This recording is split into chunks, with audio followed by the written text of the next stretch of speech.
Following Illinois' beatdown against Indiana, their head coach Brett Bielema said he'd never seen anything like that before. Well, what he saw was Illinois getting scored upon 63 times in their game against Indiana. Guess what? Here comes USC with better athletes and a Lincoln Riley explosive offense. That's coming up next on this episode of Locked On USC with MVP the Third.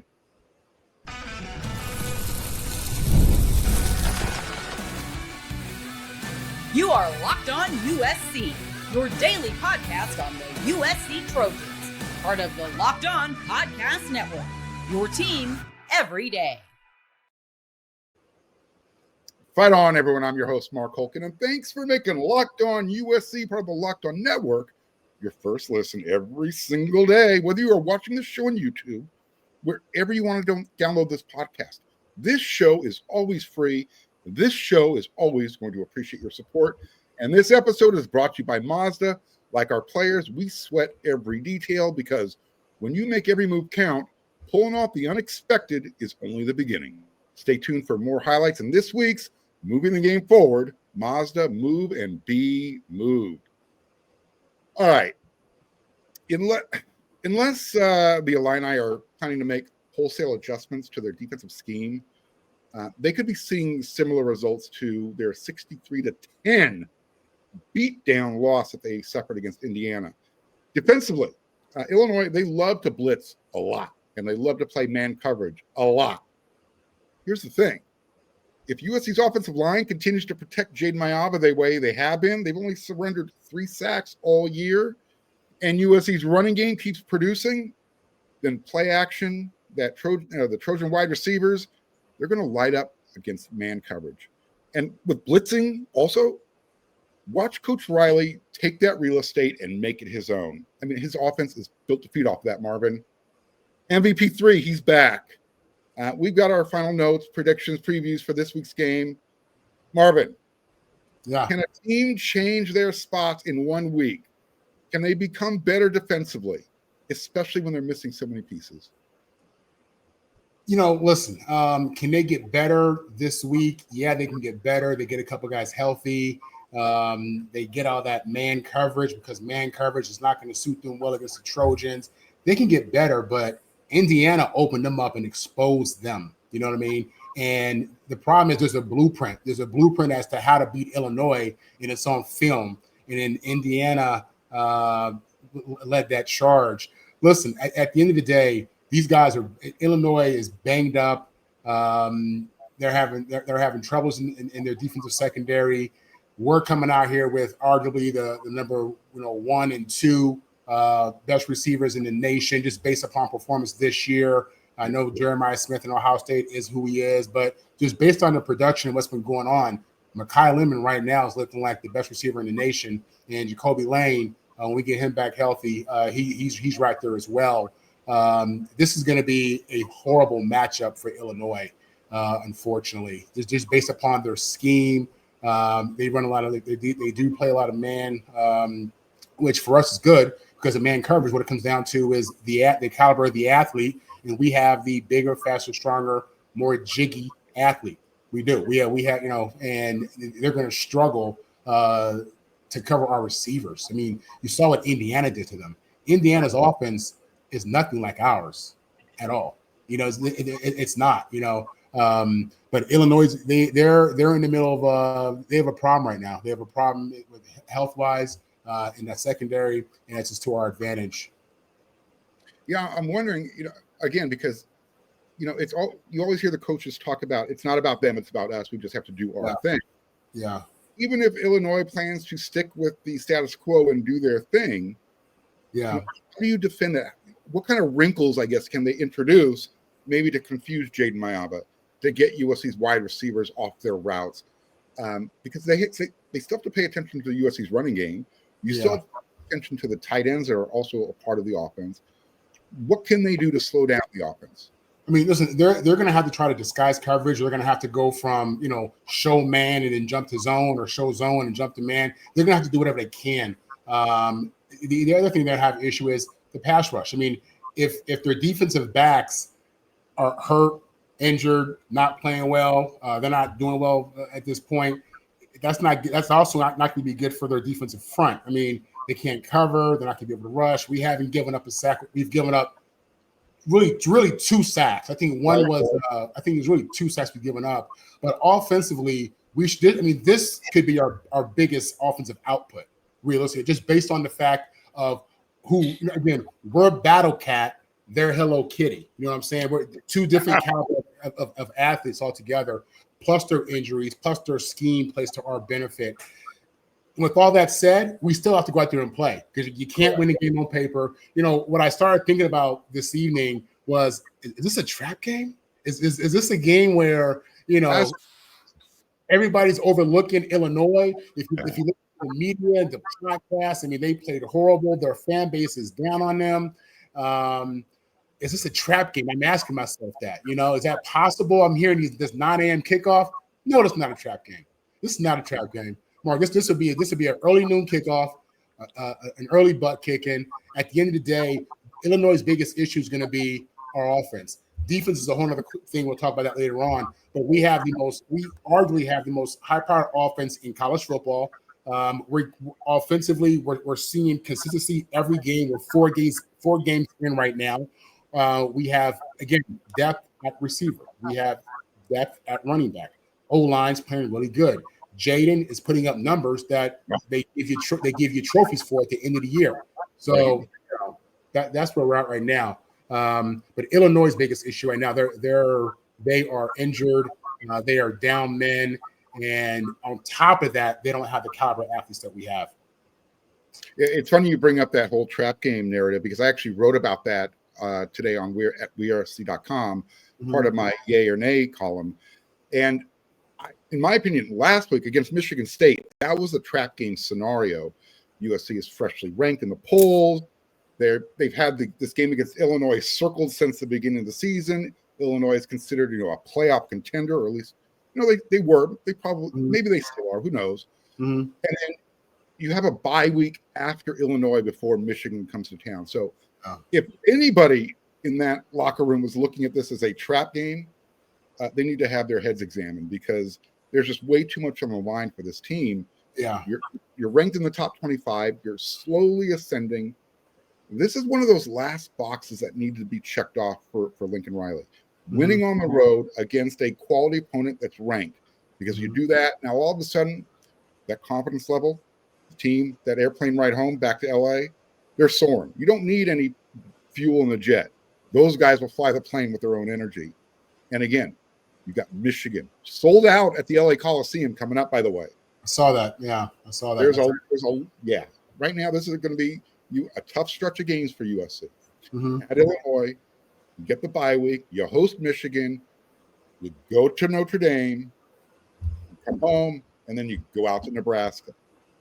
Yeah. Go ahead. Yeah, no. One thing, just thinking about that, going back to this trap game. So I'm watching their head coach Brent Bellamy talk about the Indiana game, and he says after watching the film, it wasn't as bad as we thought, which I thought that was odd. I mean, you got blown by 50 points. How bad can it get? But to your point, I mean, just asking me earlier, can these guys do anything? Listen, maybe he knows something that we don't. I don't know. Maybe he's expecting some guys back. They were ranked going into that game last week in the top 10. Preseason, people had them as a top team. Right. Is it possible that they just had a horrible game? They just completely went out there and just wet the bed, and that's not who they are? I don't know. We'll see. The unfortunate thing for them is this, they've collected a record over these last 4 games. They're not, in regards to being able to protect their quarterback, they're not that good. They have some issues. So I'm wondering what the national media saw, to be honest with you, when they had them ranked so high. And they're, in a primetime game last week, they get blown. So Brent and then their head coach is saying, it wasn't that bad. I don't know what he saw, what he's expecting. Maybe he thinks that Dick Buckus is going to put on his Illinois helmet and come out there and play for them on Saturday. I don't know. But this game should get out of hand, to be honest with you. It should get out of hand. But a lot of these games that should get out of hand, sometimes don't, and then you're in a dogfight. We'll see. We'll see. I think what everybody saw was Illinois was supposed to be returning a veteran squad, a lot of guys from last year's team that won 10 games, and they're thinking, all right, well, they're just going to pick up where they left off. Mm-hmm. Well, that's why you play the game. Yeah. And you touched on a couple of points that's going to segue us now into our next segment. Can Illinois' offensive line get the job done? Right now, they're not getting the job done. We'll talk more about that in the next segment coming up.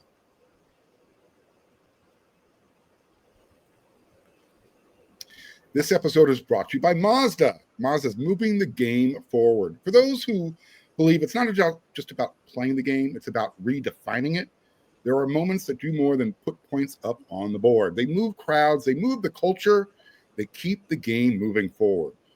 In fact, USC's offensive line right now, they're moving forward, and they're pushing the opposition backward. Right. The Trojans' offensive line is built for safety. Jaden Mayaba, he doesn't have to worry about getting T-boned from his blind side. And regardless of the field terrain, what it looks like, or where it's located, the offensive line is also making some big holes for the running backs to cruise on through. Absolutely. When you follow what moves you, the unexpected is only the beginning. Excuse me. And just like there's more to every highlight, there's more to a Mazda vehicle. Mazda, move and be moved.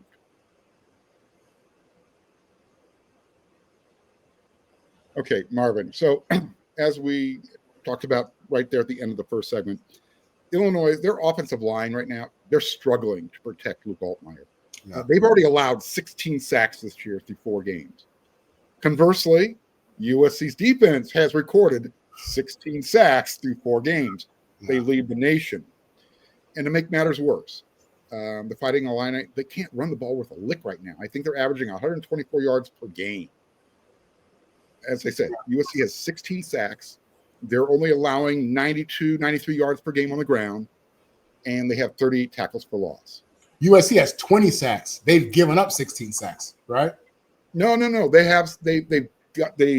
USC's defense has recorded 16 sacks. Okay, I thought we had 20. No. Well, they will by the end of this weekend. Okay. So I really think that their defense has a chance to show out. Here's how I see it. I think USC's defensive staff knows by now that Luke Altmaier, they like to get rid of the ball quickly, mostly because he has to. Mm-hmm. So how much does this help USC's pass coverage scheme? Because we know USC's been struggling in the back end. They've been giving up some splash plays as well. Yeah, we have. Listen, the quick passing game is probably what they're going to need to do, to be honest with you, just because of the fact that they've given up so many sacks, and we're looking at arguably. I mean, right now we're looking at one of the best front sevens in the conference, in the country. That's what the numbers say. This is kind of like boxing, where styles make fights. We're great at rushing the passer. They're horrible at protecting the passer. That should go in our favor. That should be a very exciting game for that D-line, that front seven. We're seeing Jakeem Stewart just get off, and he's coming into his own, having a great game last week. Seriously, yeah. We're seeing our DBs in the blitz game look really good. Listen, at the end of the day, I think for Illinois, they're going to have to resort to something different from what they've done.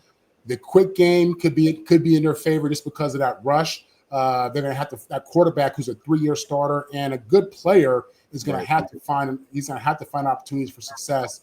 Getting the ball out quick is in his favor. He holds on to that ball, he'll be sacked.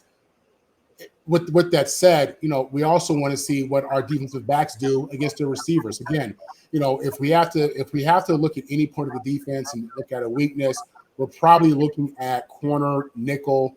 So you want to see that position, see what it does. See if that pass rush affects the quarterback to the point where there is no pass game for them.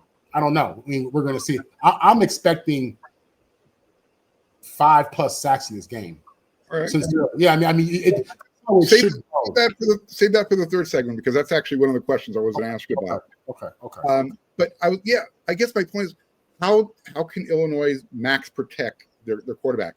They're going to have to bring the tight end, an extra blocker in. You move the pocket. I mean, what are they going to do to slow down that USC rushing defensive rush?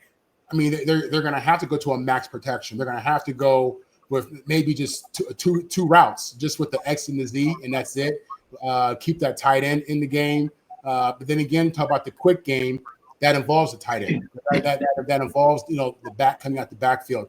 The quarterback for Illinois is going to have to get the ball out of his hand because we're coming, and they know that. And their entire offensive game plan this week has to be about trying to run the ball and just try to kill clock and keep possessions and trying to get the ball out quickly. You're not going to see. I mean, it'd be hard pressed to see them coming out there with 7-step drops and max protects. I think they have to try to do that. That's what they have to try to do. Right. But the longer he holds that ball, the more time he gives for Shelby and Crawford and Jakeem to get to him. What do you think Danton Lynn and Doug Belk and Trevon Reed have been working on this week to try and clean up some of that stuff in the secondary? Because that is my concern. Yeah. That all of a sudden, Illinois' offensive line, they find themselves for one game. They're able to, I guess, at least slow down USC's pass rush. Mm-hmm. And they start dinking and dunking. And all of a sudden now your defense is on the field for a long time. Yeah. And you start wearing down. I mean, what can they do in 1 week to kind of shore up that deficiency? Listen, I'll be honest. When I watch the defense, the biggest thing that I see that I struggle with is when we're playing off man and just our position, how we're attacking the ball, how we're playing the receiver off the ball. I'm believing that's really, that the outside game is what they're really working on. Just that technique, those issues. We don't have a problem in our front set. We don't have a problem stopping the run. That's not going to be our issue. We've given up a couple of run plays. I know our fan base, went crazy on the internet about some of the gains, about some of the smaller FBS schools, but that's not our issue. That's not going to be our issue at all. Right now, the only thing I'm looking at that I really struggle with, that I have problems with, is the deep ball and the off ball. And I think that's what they're going to be working on. Listen, at the end of the game, at the end of the day, we still defensively haven't shown everything, even offense and defense. We haven't shown everything. The coordinator, Danton, is only showing a little bit, doing a little bit for each game based upon each offense that we're playing against. And for this team, you'll see a little bit more without question. But I would think that the heavy emphasis that we're doing on defense is doing with our defensive backs. Is it more, I don't think it's a schematic problem as much as maybe it's a communicative problem. They're not communicating right. Where, one guy is thinking, all right, well, if I'm in man, this is where I drop the guy off for the deep help. Yeah. What is it probably more of that than it could be that? Listen, again, so it's the beginning of the season. For some of these guys, they're new into our defense, and college football, there's no preseason games. So what you're seeing out there is guys working it out in real time for the first time. So yeah, we're still. We just finished the first third of the season. We've been playing a lot of guys. It is realistic that as we're playing so many guys in different positions, that there is a communication breakdown. That's realistic. It could just be that. It could be that everything is what it should be. But again, those guys are just young and just not relaying the message the way they should. We'll see. And so with that said, as games go on, as the season goes on, things should get better. Things should get worked out and ironed out. Don't be upset about what you saw last game in the past game. Be upset if you see the same thing this game. All right. And again, like I said, football is just like boxing. It's about styles. Yep. This style of play for Illinois and style for USC is good for USC. So this should be good for us defensively. We should do what we've been doing. And I'm looking to see if they've cleaned up the stuff in the defensive backfield. I agree. We'll see. We'll see if this USC team in 2025 can be as explosive as the team you were on in 1996 that went to Illinois and left there with a 55-3 victory. Yes. We were talking about that before we started, and there were some big plays in that, including today. It's still the longest pass touchdown play in USC history. It was Matt Koffler, 98 yards to R.J. Soward. Mm-hmm. We'll see. Maybe, who knows? Maybe history repeats itself. In the next segment, we're going to talk about the final score. We're going to give some, parlay, prop bet type of predictions. That's coming up next.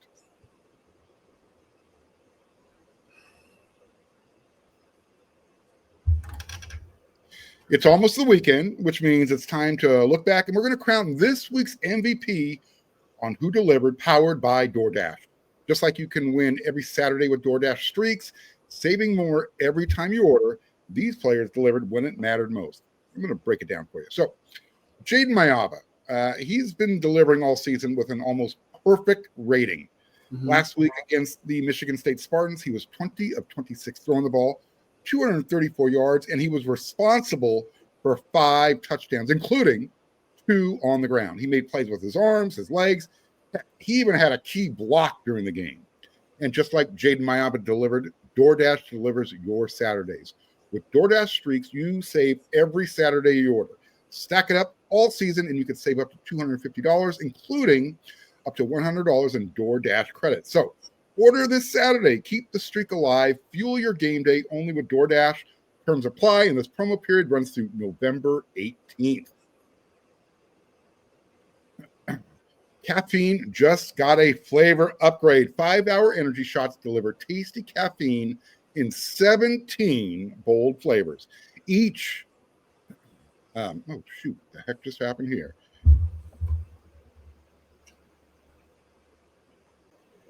As I was saying, each 2-ounce shot packs caffeine of a premium 12-ounce cup of coffee. Plus, you get B vitamins and nutrients with 0 sugar and 0 crashes.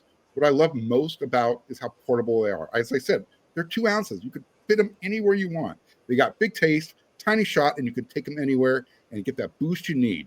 Honestly, I love how fast it kicks in, and it's sugar-free, so I don't have to worry about crashing out later. Enough with boring, flavorless caffeine. It's time to give your caffeine a flavor upgrade with 5-hour energy shots.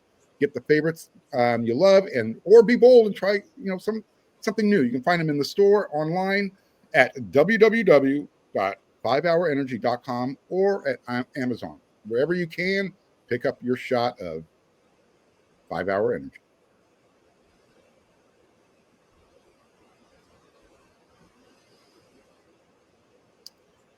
All right, Marvin, let's get down to the nitty gritty. What's really important here? Right now, USC is tied for the nation's lead with 16 sacks. They're tied with Indiana, the team that just got 7 against Illinois last weekend. Right. I'm making a prediction that if Indiana can get 7 at home, I think USC can get at least 4 more on the road at Illinois. Mm-hmm. How do you see it? How many? I think you said 5. Yeah, I see it the same way. I mean, again, I'm looking to see our defense take steps, our whole team take steps forward and get better each week. The opponent for us has been better each week. And it's it's the same way here in week 5. So I'm looking for us to take that next step. We're a team who has a fierce and has a very real pass rush. I don't think that's just based on playing weak opponents. I think that's who we really are. So with that mentality and that thought, I expect us to come out of here with at least 5 sacks. This, again, based upon their issues and what they've already done. We've already seen the blueprint from Indiana as to how to attack them, how to beat them, how to scheme against them. So we have better athletes than Indiana or Illinois. We should be at that 5+ number, and that includes a bunch of pressures as well. That quarterback should be running for his life the entire game, just like the first 4 have in our previous games. Yeah, when I watched the highlights of that Illinois offensive line, they just look big and slow and sloppy. They don't look like they move really well. They stand straight up. It's tall. Yeah. Big, tall, but they don't got a lot of ass. Yeah, they ain't bringing it. They don't, so I don't know what the national media saw when they put them at number 9 in the country and this game has been the game that's been built up for our season. This whole, everybody's saying we're going to win the first 2 games, win the first 2 or 3 games. But when we go to Illinois, that'll be the true test. Really? Okay. All right. Let this be the test, But yeah, that O-line looks shaky and weak. And where we have emphasized, I feel we've emphasized bringing in some guys and really growing our guys. I'm surprised that Brent Belima has an offensive line looking like that. It's shocking. I agree because he, like you said, he's all about big man fit. Yeah, he is. Old school tough guy. He's had success in the past. Head coaching, had tough teams. He coached at Wisconsin. Wisconsin. Yeah, exactly. Arkansas. So, we'll see. All right. Well, right now, USC's averaging 252 yards on the ground. I mean, I can't say that enough. Mm-hmm. USC, tailback U, is averaging 252 yards per game on the ground. Yeah. It's music to my ears. Thank you, Lincoln. Indiana put up 312 against Illinois. Yeah, I saw that. You agree with me? USC's going to get at least 200? Absolutely, yeah. And this needs a game. Again, I'm looking to see every aspect of our team grow, do better, but be consistent at the same time. We've consistently been a dominant run team. I need to see that in this game against this inferior defense, to be honest with you. I'm expecting Lincoln to come out there and run that ball. I think we should absolutely have 200 yards rushing between Eli and Wayman. Here's the other thing, and we probably should have spoke about this in one of the previous segments. Last year, we know that USC's offensive tackle struggled with speed edge rushers. Mm-hmm. Illinois has one of those. His name Gabe Jacobs. Really good. Number 17. Yeah. There is Elijah Page is questionable for this game. Does that concern you at all? I just want to get your thoughts on that real quickly. Yeah, listen. At the end of the day, tackles are everything. Especially tackles are especially in the kind of offense that we run. Listen, one back tackle. You can have Mekhi Lemon and Jacoby Lane and Waymon, but if the tackle is weak, if that edge is soft, then you have a serious problem on offense. So that could be an issue. I'm hoping that Elijah plays, but if he doesn't, again, I think we have 7 or 8 guys that can play. It looks like they've been swapping guys out on the O-line since spring, summer camp, even early this season. So we should be okay, even with their elite defensive end. Yeah, and I'm not even trying to slight Elijah, but when he left the game last week in the second quarter, I don't think he actually realized he wasn't in the game. Yeah. They made a couple of adjustments. They had Justin Taunuu slide over from right tackle over to left. Right. They had your left guard Tobias Raymond slide out to right tackle. Yeah. Micah Bonguelo stepped in at left guard. Keelan O'Connor, Alani stayed, and Alani Noah stayed at their 2 positions. And USC just kept rolling. So if that's the case, and they can, if they can neutralize Gabe, USC's offense and Jaden Mayabe in particular could have a monster game. And that's what you want to see. You want to see guys, if they fall off, not skip a beat. You want to see next man up, So, listen, going into this season, the O-line for me was one of the big questions. And I'll be honest with you, so far they have shown me that they are the real deal. We have starters. We have some depth. We went into the season missing players, and we still came out okay. So, and when Elijah went out last game, I didn't even notice it. You asked me in the middle of the game what happened to him. I didn't even know he was out the game, which what you want though. We don't skip a beat. So that tells you that in spite of what's been happening these first 3 years with Lincoln, he's been building. We've been building. A lot of the guys in the field are guys that we recruited, that we've developed, that we've coached. So this is happening the way it should, and it feels good and it looks good. If there is one constant negative that everybody can point to with USC right now, it's with penalties. I mean, Lincoln Riley talks about being aggressive. I get it. I like it. I don't want them to lose any of that aggressiveness. Yeah. I would like them to lose some of the penalties that are being called against them every game. Right now, there's 136 FBS teams. They rank 129th. Wow. It could be worse. Yeah. UCLA is number 136 in the country right now. So, but you don't want to be in that same company with them. No, you don't. They're averaging 8 penalties a game. I'm going to go on record and say they're going to have 5 or fewer in this game, and they will not be called for a hands to the face penalty. They got to lose that reputation.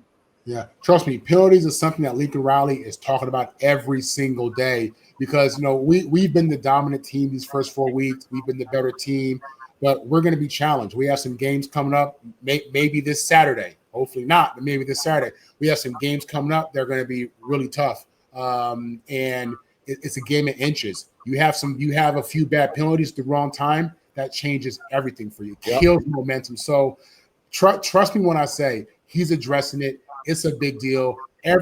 All the coaches are addressing it, and they're working on it in practice as well, especially their hands to the face. because that's something that the player can be conscious of, even though it's a bang type of situation. Right. Something else they can be, conscious of, no more unsportsmanlike penalties. You don't need to, start getting, playing jawbone games with the opponent. Yeah. Act Be like tough during the play. Be Right. tough during the play. Be a hard ass during the play. Be a gangster during the play. After the play, before the play, what are you doing? Yeah. What are we doing? Especially on the road, you've got to play clean. Yeah. You can't give the home crowd any chance of, feeling like, all right, this is our stadium. USC has to go in there. They have to own the stadium. And you do that by taking the crowd out, not getting penalties, not turning the ball over, just doing, what you're Mark, expected to do. they're going to come out. Illinois is going to come out after an embarrassing loss. The game, yeah. After an embarrassing loss and getting so much attention, they're going to come out on fire, whatever that means. I don't know what that means, but they're going to come out on fire. So, expect that. Expect that. Absolutely. USC has to come out of the gate fast. They have to start quick because those first 7-8 minutes, Illinois, like you said, Illinois, they're trying to find their mojo again. And you don't want them to find their mojo and to keep stacking on top of that. So and listen, if they come out on fire, for us it's 9 a.m. If we start slow, people, don't lose yourself. As the game goes on, it's better for us. Okay, it's better for us. But I expect Illinois to come out there and have some pride. I do. I hope so. I expect them to get their butt kicked at the end of the day, but I expect them to come out there, like 11 grown men and show some pride. Well, they need to show some pride. I mean, right now, talk about disrespect. It's homecoming. They are the home team, obviously, and USC is a touchdown favorite. Yeah. So I know my final score prediction. What's yours? 45-10. Oh, you're going huge. That's huge to you? I touchdown difference? Yeah, that's huge to me. Yeah. That's a beatdown. But I don't believe in Illinois, to be honest with you. Okay. I don't believe in them at all. My heart is with you. My head is saying, again, what happened last week is going to play a role. They're at home. They're playing for pride. I still think USC is going to win. I still think they're going to put up 40 points. Initially, I was saying USC 40, Illinois 30.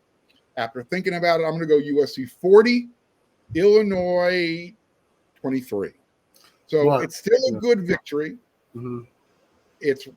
I think that's going to be enough to prove to all the doubters, the voters, hey, you know what? Let's start giving USC their flowers. Let's move them up in the polls where they actually belong. They're 5-0.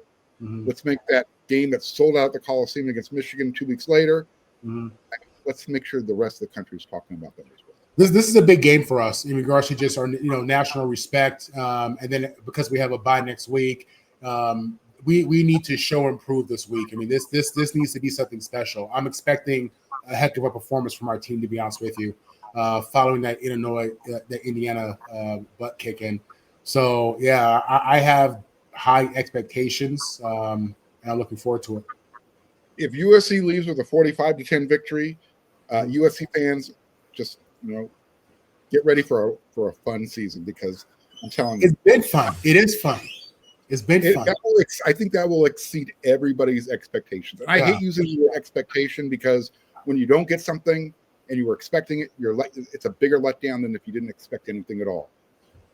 That's just me playing semantics, but hey, it is what it is. Mark, listen. The standard is a standard. We're in this. We're in this thing for championships, Heisman's, number 1 draft picks. That's USC. That's USC football, and that's what we want. All right, Marvin, that's it for this episode. We will be back. We will be doing our post-game review at sometime this weekend. I'll be back again. We'll have another 5 shows next week here at Locked On USC. Don't forget, when you're done making Locked On USC your first listen every day, and you're done with the Locked On Network, get on over there to wearesc.com. There's so much great written content. Recruiting starting to pick up. We've got the Inside the Trojan Huddle show that I do with Eric McKinney and Chris Arledge and Greg Katz. We've got you covered here and there. So until that next episode, everyone, and when USC beats Illinois, you know what to do.